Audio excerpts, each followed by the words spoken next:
I was teaching my children. I homeschooled them. And it was just like another day, like any other day.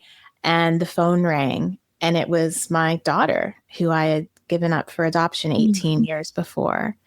And she had found me on Facebook, of, all the places. And we reconnected. And in many ways, that was a really healing experience for me. It was a full circle. I didn't think I'd ever meet her. And yet I was connecting with this now woman. Of course, in my mind, she had always been a baby, but I was connecting with this now woman who I kept a secret.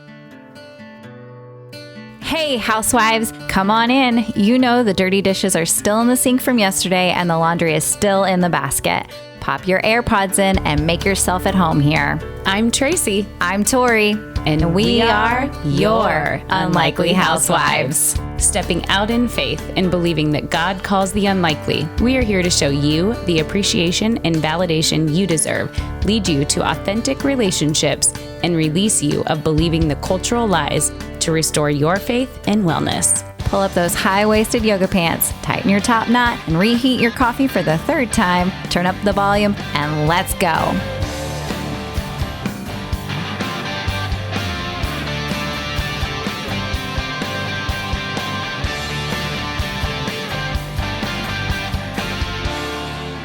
Hey, housewives. Hey. Oh my gosh. This episode. There's so much in this episode. You're going to have to listen to it twice. And yes. Oh my gosh, Dr. Zoe is just cool, calm. I cannot imagine her any other way. I know. And the way that she just beautifully lays out her story is, oh my gosh. Yeah, I think this is one of those that I didn't see coming. Like you hear a story, just a prominent family and a successful student and athlete and achiever, it's the picture perfect. Yeah. High performer, achiever. Like we go back, one of the common themes that we're finding with this You Are Not Alone series is the behavioral idea of what loving Christ is. Like there's just there's the checklist. I'm doing the things and we are striving for a checklist when really what he wants is a relationship, and how God uses, it's not a quick story, but years. But man, you are going to love how Zoe, there's so many good nuggets in this one. Yeah. So she is now a psychotherapist. She works with women who are struggling with the relationships with themselves, codependency, and so many more, specifically focusing on complex shame. And it comes from her being a 15-year-old girl who was pregnant and her parents sent her off to go have the baby and come home later without. And she lived with that secret for a very long time. Very long time. And part of her life was, okay, obviously the secret was deep, but then there were certain things that were making it appear and reappear, and shame has a way of doing that. And God has a way of redeeming it all and using it all. So this is for the one who is keeping a secret. Hey, housewives. Hey, welcome back. Welcome back. We are here again, and we are here with another one for you. This, I think we've already shared this with our listeners, but God has used Podmatch. Holy cow. Yeah. Podmatch has been an amazing way that God has created introductions for us. And we are so incredibly thankful for it, because this is where this whole You Are Not Alone for the One has come from. Yeah. And Dr. Zoe is a perfect example of that. Right. And I'm going to let Tracy introduce her. Okay. So this is Dr. Zoe Shaw, and she is a licensed psychotherapist, author, speaker, podcast host, relationship coach, and fitness fanatic. She is a mom to 5 and a wife. She is passionate about helping women who struggle in difficult relationships, especially that sometimes difficult relationship is with themselves, overcoming shame and codependency. After 15 years in traditional psychotherapy practice, Dr. Zoe jumped off the couch and now helps women using a different modality with a mix of virtual therapy, coaching services, and programs through a lens of psychology, faith, and a dash of feminism. Welcome. Thank you. Thank you. That's such a great intro. I have to correct something though. I am no longer a wife. And I heard that and I was like, oh, just for accuracy. Just for accuracy. Yeah. Fair enough. Do you want us to restart? It's up to you. I'm open. I mean, I am such an open book, so I don't think you need to. You can leave that on there, whatever works for you guys in your podcast. Hey, it just shows how God is always changing. And we're just called to be, like flexible and and sometimes. And our editor can edit that out, or I can just reread it. Yes, but that's fine. If this shows how real we are. Right. I mean, hey, it's also about being real. And there are a lot of people that are no longer wives who shouldn't feel alone in that. So there you go. There you go. Okay. And that's, and sometimes, and I will say this is that as saying it as about for us, it puts up oh crap, I just put my foot in my mouth. And that is almost another part of the story is because we don't know how to talk. We don't know what do you say when someone says, well, I'm no longer one. That is a very true circumstance too, is that you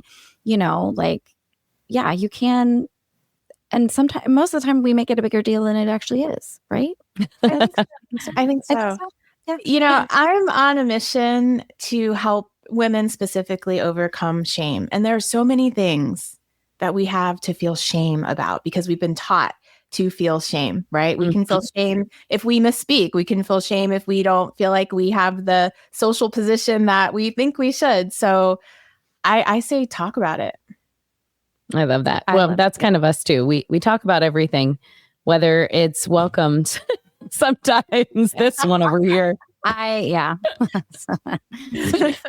Well, we are thankful that you are here. And we are going to do a separate episode down the road, talking a little bit more about you helping our listeners overcome shame and so forth. Right.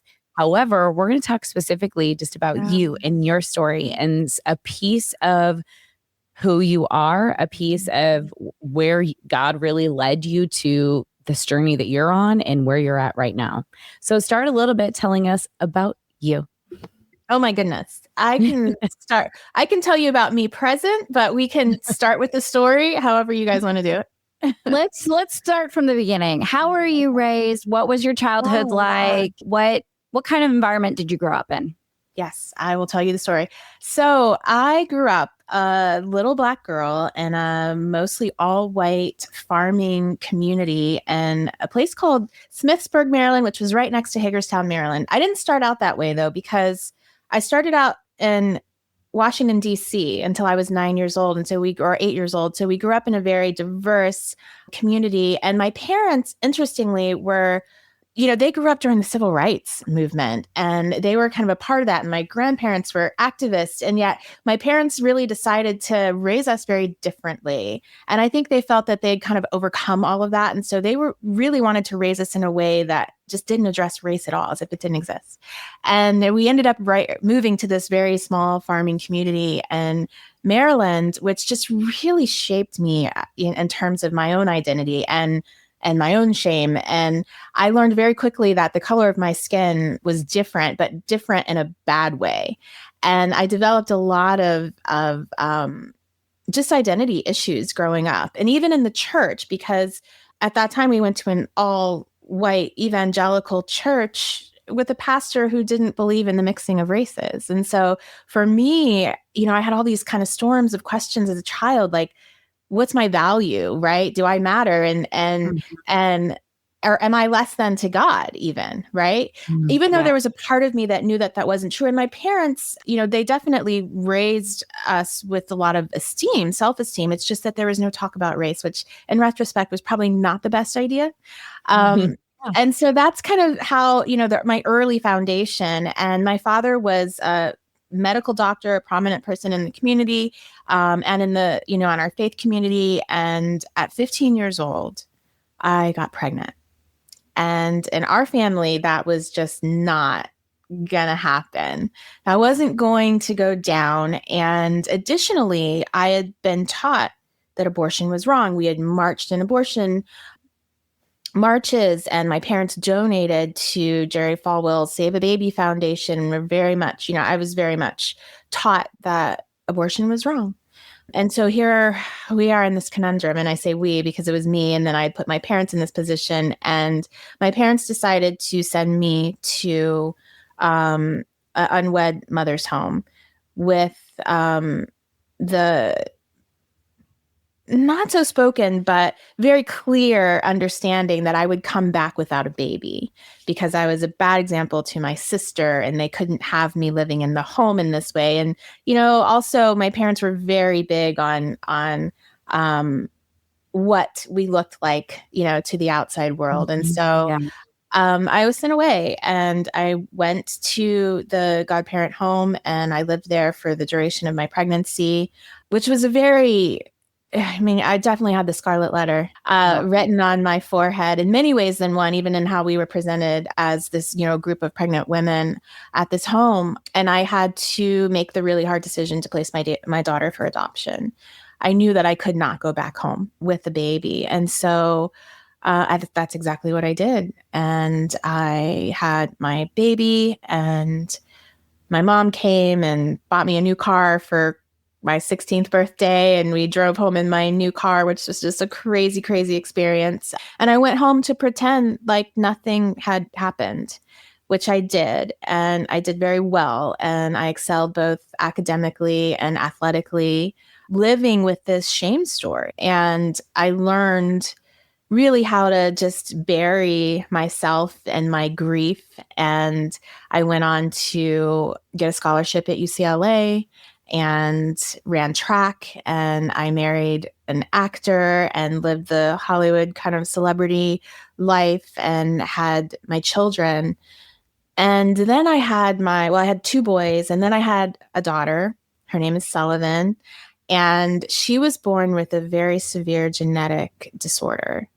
And I was so excited to finally get a girl after placing my other daughter for adoption.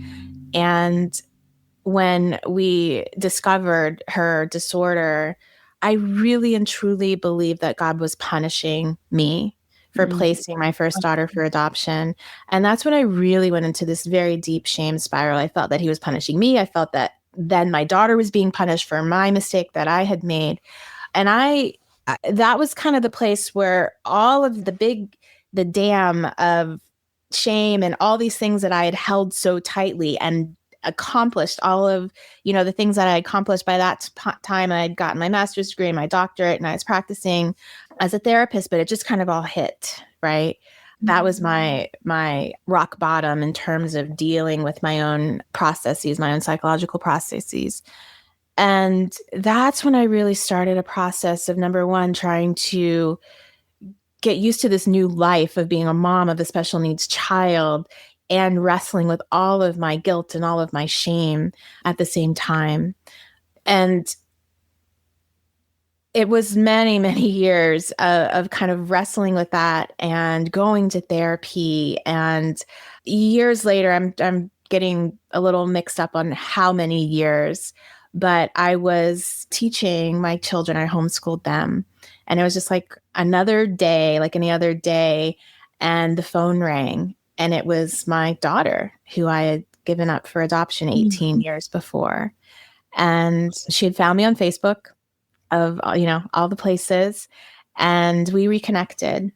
And in many ways, that was a really healing experience for me. It was a full circle. I didn't think I'd ever meet her. And yet I was connecting with this now woman.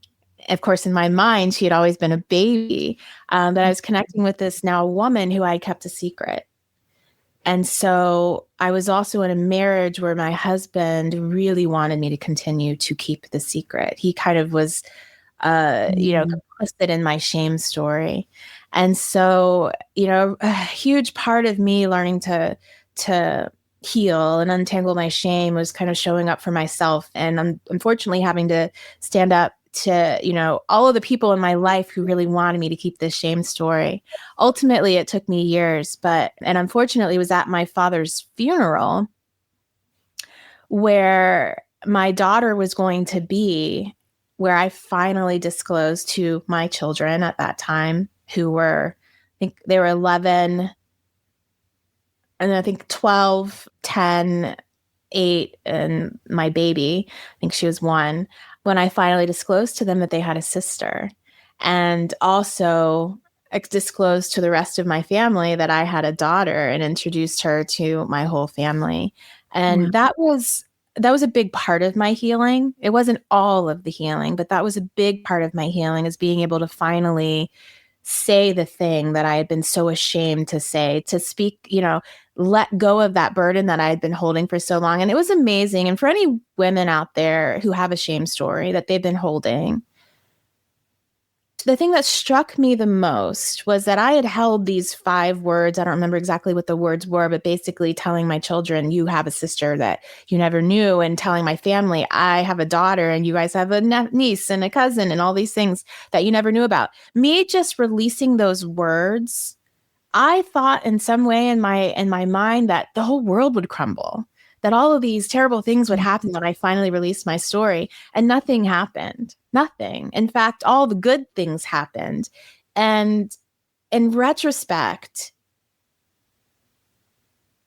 realizing how much I had carried for so many years and how heavy that weight had been for so many years, I realized what a waste it was to not speak up. And of course, we all have many reasons. We're socialized and all of the things. But when you finally share a story that you've been holding for so long, that you feel so much guilt and shame about, and you realize that nobody really cares.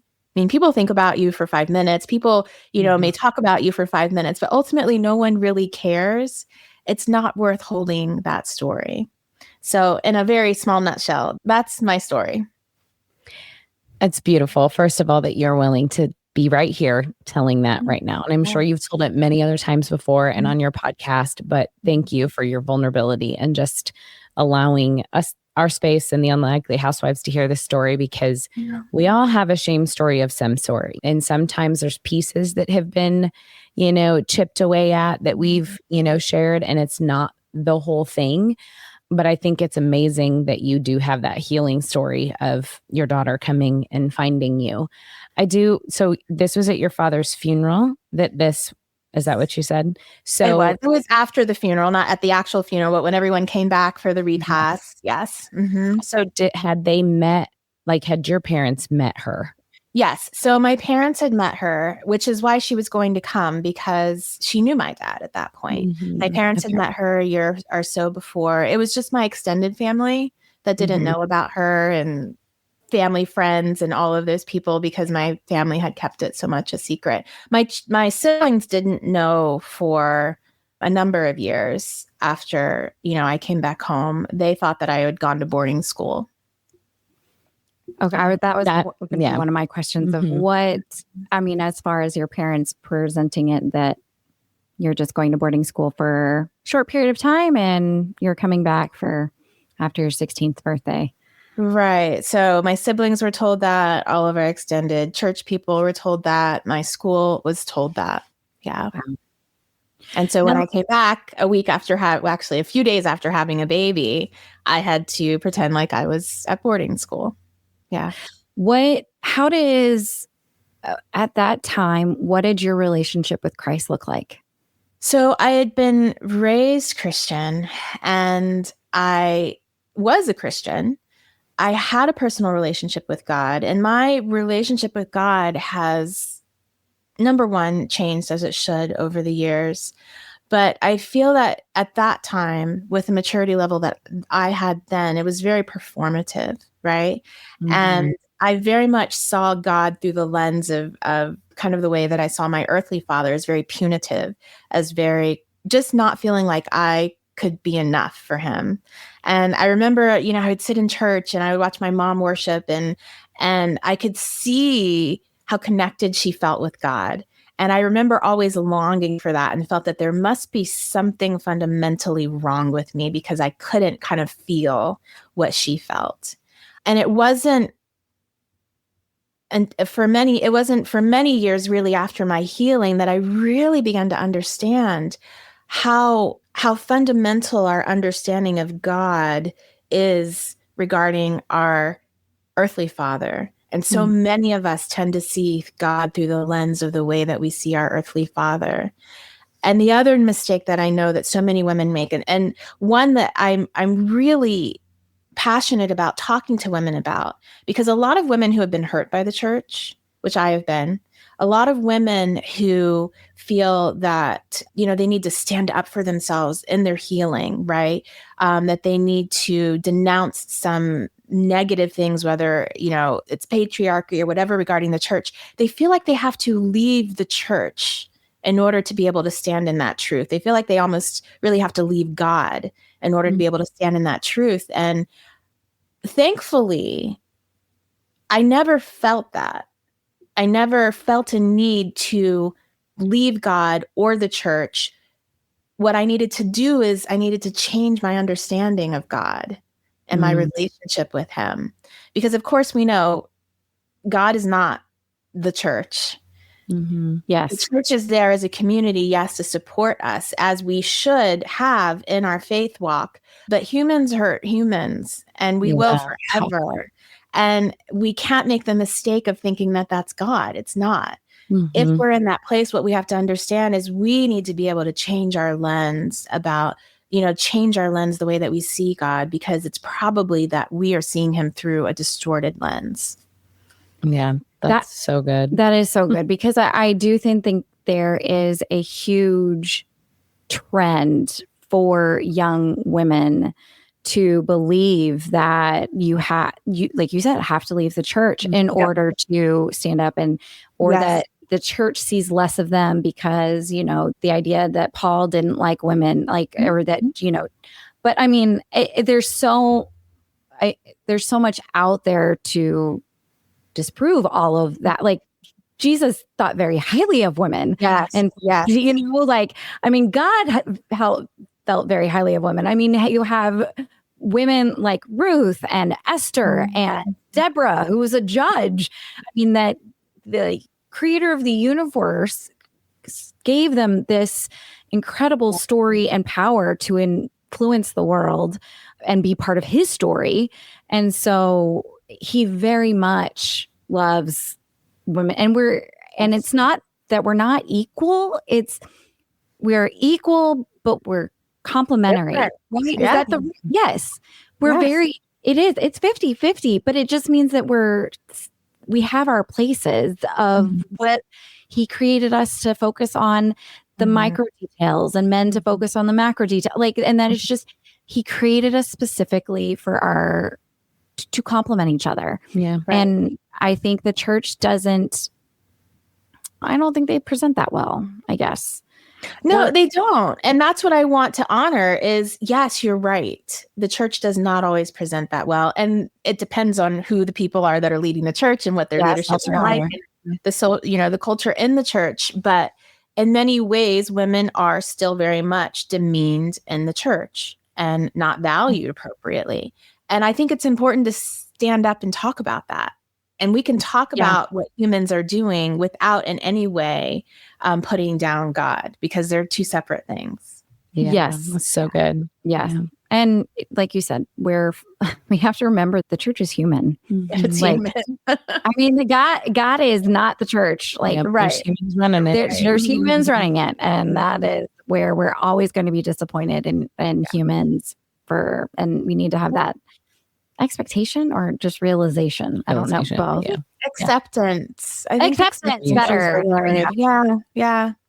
That's I would love to know a couple things. One, when this was all happening, when you found out you were pregnant, you're talking to your family, just kind of go back to that story a little bit. There is no doubt you felt, obviously, the immediate disappointment, decisions, I mean, just the feeling from your parents. And I'm curious because this is just not the exact topic, but a conversation having with my kids, teaching them about unconditional love. When you fail, I have teenagers, when you fail, you come home And my oldest said something just this week, and he said, I would rather disappoint someone else than disappoint my parents. And I said, really? Like, explain that to me. And he goes, well, the disappointing you guys hurts worse than I'm disappointing someone else. And I said, but we're the space that you can disappoint us over and over. You can fail in our home, you can fail outside of our home, but come back to us and we will love you over and over and over. If you disappoint someone else, you don't get that same grace. No. They're not going to say, hey, come back over here, disappoint us again. Yeah. Right? Yeah. But we as parents, it's just part of how we raising our kids. You're going to fail and you're going to disappoint us, but you're coming back and we're going to do it again and again and again. Obviously, because that's how, God views us and our worlds and our lives. So when I asked this question, it's kind of with that in mind, because we're here.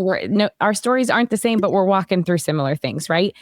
So I would just love to know from your perspective how you sat with that, because and how you handled that at that time. If you can go back to that 15-year-old self, and what that was like coming back, being 16, 17, and really what that looked like in relationship with parents, because we're raising teens. We talk about teens a lot on here, and I know there's a lot of parents who have teens, and I'm talking personal too. Hey, like, like how do you keep, making sure that, like, yes, you disappointed us, but we love you anyway. Like, what was that like for you? I hope you can understand where I'm coming from. Oh, can I ever understand where you're coming from? Both, first of all, having experienced that as an adolescent and then as a mom of 5 children, I feel you on all those levels. And as you're talking to Tracy, I'm just thinking, what a gift. What a gift, because you say that as if that is the norm,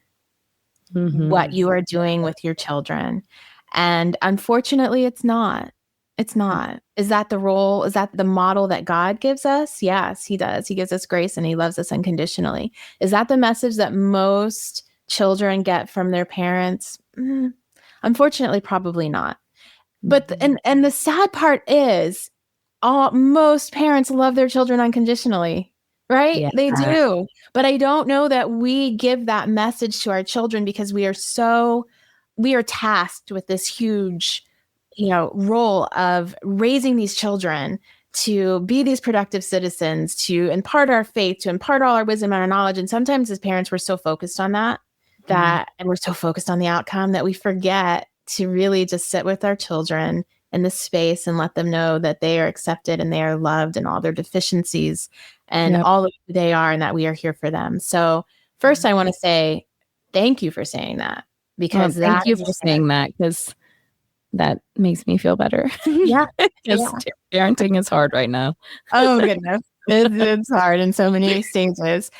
So my experience as a 15-year-old girl growing up in a very achievement-oriented family, and in a Black family, in a white environment, there's definitely that message that we have to appear this way and we have to be better and work harder and do all of these things in order to achieve the things that we want to achieve. And so coming from that history, right, of very high achievers and all of my family, there wasn't a lot of room for mistakes. So there just wasn't. Did my parents love me unconditionally? Absolutely. There's this concept though of there's love unconditionally and then there's acceptance unconditionally.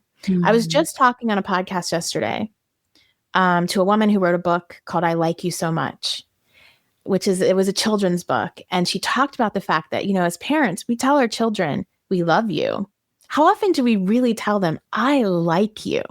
Right. And so children know that we're loved. I knew that I was loved, but it means even more to hear from someone that you love, that they like you almost than it is that they love you. Because love is almost a given, right? And we do so many things in the name of love that are just not even healthy and downright toxic. But for someone to like you. So I say that because I knew that I was loved unconditionally. But I don't know that I felt accepted unconditionally. There's certain, just like when I got pregnant, my parents were like, absolutely not, you got to go. Right. And so there was not space in that relationship for me to be able to feel like I could share my deficits. I could share this horrible, terrible thing and, their eyes that I had done. And so I hid. So that's a part of the story I didn't tell you. When I found out I was pregnant, I could not bring myself, and I tried so many times, I literally could not bring myself to tell my mom. I couldn't get those words past my lips because I was devastated. I was a pleaser, first of all. I was that perfect, like I'm a middle child. I have an older sibling, older son, a brother, younger daughter, sister. And I'm thinking about my kids. And I was the good one. I didn't give my parents any trouble. I was the pleaser. I, was the person that always did what they wanted. And I prided myself in that. So for me to fail in this massive way, and I was also an overachiever, even as a 15-year-old, it was devastating. It was devastating. It was humiliating. It was terrifying. And I could not get those words past my lips. And so I didn't tell her. I hid it. I hid my pregnancy for as long as I could hide it. I was an athlete. I went through volleyball season pregnant. I remember once when I literally dove to hit the ball, to hit the ball and landed on my stomach, and I felt my baby in my stomach, I literally felt her. And that's when I was like, oh, I went a little too far there. I started track season pregnant. And I started just kind of wearing the baggy things and hiding myself. And my mother figured it out. Because,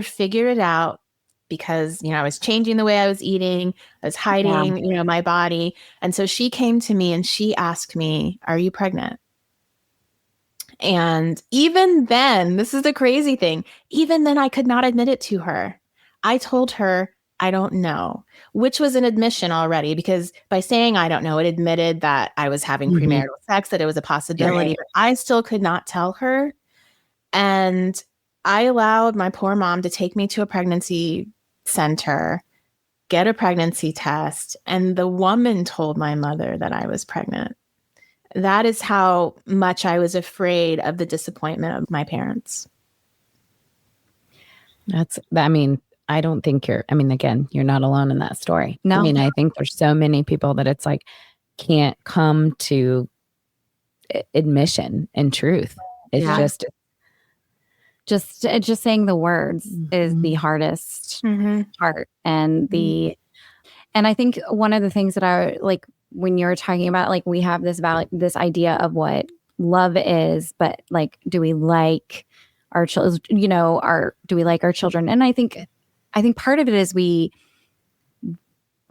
true love, which is God is love. Right. We cannot fathom that. Like you said, we have our brains cannot handle what actual love is. Right.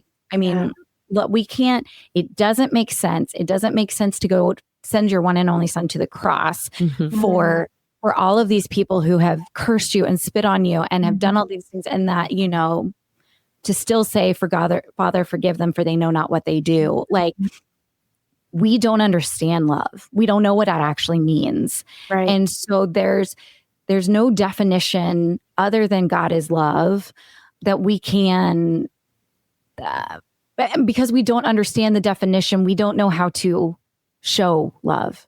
We don't know how to walk it out in the healthiest way. Yes. Right. And if you don't, exactly. And if you don't know Christ, I want to say that you don't know what love is even more than somebody who is walking with Christ is. Because Christ, as Christ followers, we realize that we are broken. We need a savior. And that is why he came and saved us. And that is why he sacrificed his son. And we understand, like, much of what love is to get us to know that we realize that we need a savior and accept Christ as our savior. But then, like, for a non-Christ follower, I can't imagine the idea that they how do you know what love is if you don't know what to define it? How do you define it? And I think that's maybe, that one just struck me as the definition of love and what it is and how we And like you said, not everyone is gifted a parent like Tracy. Yeah. And I say that loving, but that can have the conversation like, you're, like, why wouldn't you come to, like, why you would go to somebody else to just tell them, but you wouldn't come to me. And it's, it's the example of like, hey, if you're drunk at 2 a.m., call me. I don't care. Yep. We will not discuss it. I want you to come with me with anything. And I think my girls are, I hope they're not out drunk at 2 a.m., but now that they're hey, it's early. It's 2025, Tracy. Okay. All right, give them a chance. 12 and 10. Yeah.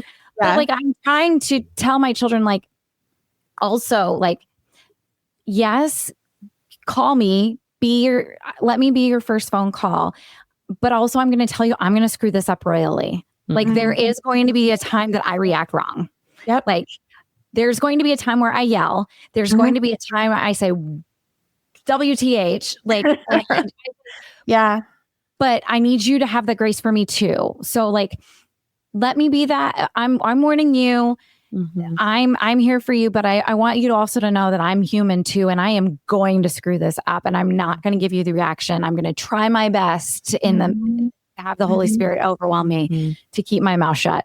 But there's some times where my mouth is quicker than the Holy Spirit hand over my mouth. And so there are things that slip out. So, well, I also want to go back to this, because as you're saying this and we're talking and we've had this conversation all summer, and I think it's going to continue into the fall because we keep having these conversations. One of the things that you're saying, obviously you came to your parents, you told them, they obviously came up with the plan that continued on. You went and had the baby, came back. One of the things that, granted you're 15, your parents were guiding you, so you weren't technically an adult and have that free will, to make the choice. But whether you do or not, God still redeems all things. And it's just it's a different story. It's a different timing. It's a different ending, however, like when you're in it, did you feel that this was the best option and Jesus is going to love me anyway? Or was this something that came later? Are you talking about the choice to place my daughter for adoption? Yes. So I'll go back, because I didn't share one little part of the story, which is a big part of the story, I think. My first choice was to abort her. That was my first choice, because I was in that space of, I cannot tell my parents. I would rather abort her than experience the shame. And so that was my plan, was I'm just going to get an abortion. I'm not going to tell them, even though I knew deeply in my heart what I had been taught was that abortion was not God's plan for humanity. Right. And yet my boyfriend and I agreed that we were going to do this. And I skipped school one day, the only time I've ever skipped school. Actually, he picked me up at school and I kind of ran out, and he drove me to the abortion clinic, and we went in, and I went into the clinic, and they have like a group of girls all pregnant that they're like, they do this little counseling, which is not counseling, pre-abortion counseling, which I guess was mandated by the state. In the process, they give you like this little red pill that's like supposed to relax you or whatever. And I remember when I was doing the counseling thing and I took she gave me the pill, and I looked up at her and I said, well, will this harm the baby? And of course she looks at me like I'm crazy. Like, you're about to abort this baby. Why are you concerned about this baby? Of course they didn't call it a baby. But so I went into the abortion room, and the doctor came in and he put the ultrasound on my belly, and he was looking at the baby, and he mentioned that I was a little further along, but he could definitely do it. And in that moment, something just came over me, and I literally sat up and I said, I changed my mind. And the doctor, the nurse was just kind of trying to tell me, oh, don't worry about it. Everybody feels kind of nervous right before this kind of procedure. Just, relax. And then I just kind of got into this like mama bear fighting mode. And I was like, no, I changed my mind. And the doctor looked at me. He was so irritable. And he just like put the ultrasound thing up, and he just looked at me and he's like, you've wasted my time. I'm not going to treat you if you come back. Like, good luck to you, and walked out of the door. Gosh. Yeah. And so I literally like jumped off the table, threw my clothes on, and I walked out of that room holding my socks and my shoes, and my boyfriend's in the lobby looking at me like, is it done? And I'm like, no, I changed my mind. Let's go. And we took off. So, I share that story for a couple of reasons. Number one is I have so much empathy and understanding from a woman who's gone through it, because I almost did. I mean, my daughter was almost not here. It was so close. And I have zero judgment. I really believe that all behavior makes sense in its context. And the only reason why I wasn't able to go through it is because of all of the teaching that my parents had instilled in me up until those years. Otherwise, I know without a doubt I would have gone through it. So you're asking about my decision. In many ways, you asked if I'd owned the decision, I think is what you said later before. So that was my first decision that I made, was essentially to keep her. But, when I say that, it was almost like it wasn't my decision. My choice was to go abort her. And I literally could not do it. God meant for her to be on this earth. And so after that, and after I disclosed to my parents and we ended up, that they sent me to the home, I don't know that I consciously understood that I had any choice, to be honest with you. I definitely imagined I would fantasize that I would bring her home. I'd fantasize that my boyfriend and I were going to run off and get married and live in this castle, and, money was no option and all those wonderful things. So I fantasized a world where I could keep her, but I don't think I ever was able to really create any real life in my mind that I could keep her. And so for me, I did not have an option. My mother did send me a letter at one point when I was there, and my interpretation of the letter was like, if you choose to keep this baby, you will lose me in some way, shape, or form. And I think at some point I really just chose my parents over her. And I think I had a lot of guilt about that I chose keeping my parents and whatever that meant for me over my own daughter. So I think it wasn't until later that I came to understand that I made a choice and I didn't make a choice at the same time. I made a choice because I didn't know any other choice to make, right?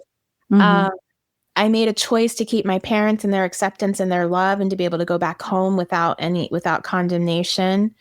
That was the choice that I made, because I didn't feel like that there was any other. So it's kind of like, it's a little murky. And what I do know is that whether I made the choice or I didn't make the choice, whether the choice was forced on me, there's a couple of things I know. Number one, it was in God's plan. Yeah. And number two, my parents were doing the very best that they could with all of their life circumstances and what they knew. And so I have come to a place where I have forgiven myself for the choices that I made, and I have forgiven my parents for the choices that they made. So it's not an exact answer, but that's where I am. No, and I think that it's good. It's important because, I mean, that's all we're doing. That's all our parents ever did, right? You're doing your best based with what you have, the knowledge and experiences that you have, the faith that you have, spiritually, emotionally, mentally. You just take all that into consideration, and a decision is made, and you hope it's the best. And that is exactly what's happening. And I love that you've seen the beauty from that decision, and you have a relationship with your daughter from that. And without a doubt, she was supposed to be here, and that's just beautiful. Yeah. Well, before we wrap up here, I do want to kind of fast forward a little bit. Now that you're a parent and you have teenagers, what does this conversation look like with you and your kids, talking about premarital sex, or because this is a hard conversation for parents in the Christian world? Oh yeah. I think even more now, which I'm happy for, because during the purity culture, when I grew up, Right. there was so much shame and condemnation, right, about sexuality, which is something that God gave us. And I feel like now we've swung the pendulum, and maybe we've swung it too far, which often happens. The pendulum just swings. It never really stays in a healthy middle. It's so nuanced. So number one is, if we go back to the failure part, like kids not wanting to tell their parents about failure, part of what I do and what I've done with my children, probably less with my older son, because I was not as great a parent as I am now with my younger ones, is saying you need to expect failure. Like, it's not if, it's when, right? Yep. And Right. especially this time in adolescence and 20s, like, you're going to fail so much. And just know that, like, that's part of this experience in your life. And for me, even when I told my son when he went to college, I said, you just, like, you live your life without that fear of failure, knowing that you have a net right now, and that's not given to everybody. You have a net so that if you can fail, you can always come back here, always. Now, when it comes to premarital sex, what I have told my children is that I don't believe that that's God's plan for us as humans. That God's perfect plan for us is to be able to come together in a marriage where we are both experiencing each other for the first time and forever, right? That's God's perfect plan. Right. Now, then there's humanity, and God has perfect plans for so many things that don't end up living out that way, because we screw it up every single time. That's what humans do. Exactly. There was only two of us on the earth. Adam and Eve couldn't keep their crap together. Literally. So, I mean, we are our biggest enemy. Right. They still screwed it up. And, I believe that God's perfect plan for marriage is that two people should be married forever, that we join together and stay that way. And yet I am divorced. And that is because of the reality of our humanity. And so God gives us grace for the reality that we cannot, because of sin that exists in this world, live out his perfect plan. And so that's kind of how I present it. Yeah. Well, that's good. It's the best that we can do. Yeah. We can give them all the information and have all the conversations. And in the end, and at the same time, they have their own brains. Exactly. Exactly. And at the same time, as I want to say two things. One, as believers, we know that we need to be reminded that nothing, I cannot screw up enough to thwart God's plan. Nope. So whatever, he already knows everything that I'm going to screw up. He has already put it into consideration. Tori's going to screw up this tomorrow, so I'm going to have to get X, Y, and Z to happen in order to get her back on track. Like that I try to remind myself. I mean, your story is obviously one that is personal, something that you've walked through, but I think the greatest gift you're giving people is just sharing your vulnerability and encouraging people to walk out things that are really difficult. Our stories may not be the same, but we all, have our own something that we're ashamed of, something that we're holding on to. And I just hope, that our listeners are just finding some courage in you sharing your story and the healing that you've had, because that's really ultimately what we want for everybody, to be living as free as we can without shame, and just being as happy and joy filled and walking with the Lord the best that we can. Yeah. As Christ has, the only way we can to do all that is through Christ. Yeah. So, where can our listeners find out more about your upcoming book? Where can they follow you on social media? What is your website? We want to make sure that listeners that really connected with you here are able to find you. Yeah. You can find me anywhere at the handle Dr. Zoe Shaw, ZOESHAW. That's my website, drzoeshaw.com. My Insta handles, my social handles. I have a podcast called Stronger in the Difficult Places, also the same name as my book. You can find that anywhere podcasts are be accessed. Yeah, right. We never say how wherever you find podcasts. All the places. They're all the places now. Yeah, I mean, who's listening to a podcast and not knowing where to find a podcast? No one. No one. There's not one person. So they're just so find them everywhere. Yes. Well, thank you so much for your story and allowing God to use you to help others feel not alone. And he redeems all things. And it is so very clear in your story and your walk with him. And I just want to say thank you for being obedient and just listening. Yeah. So, well, thank you, women, for being able to be courageous and share other people's stories and help others feel that they're not alone. That's so important. Thank you. Thank you.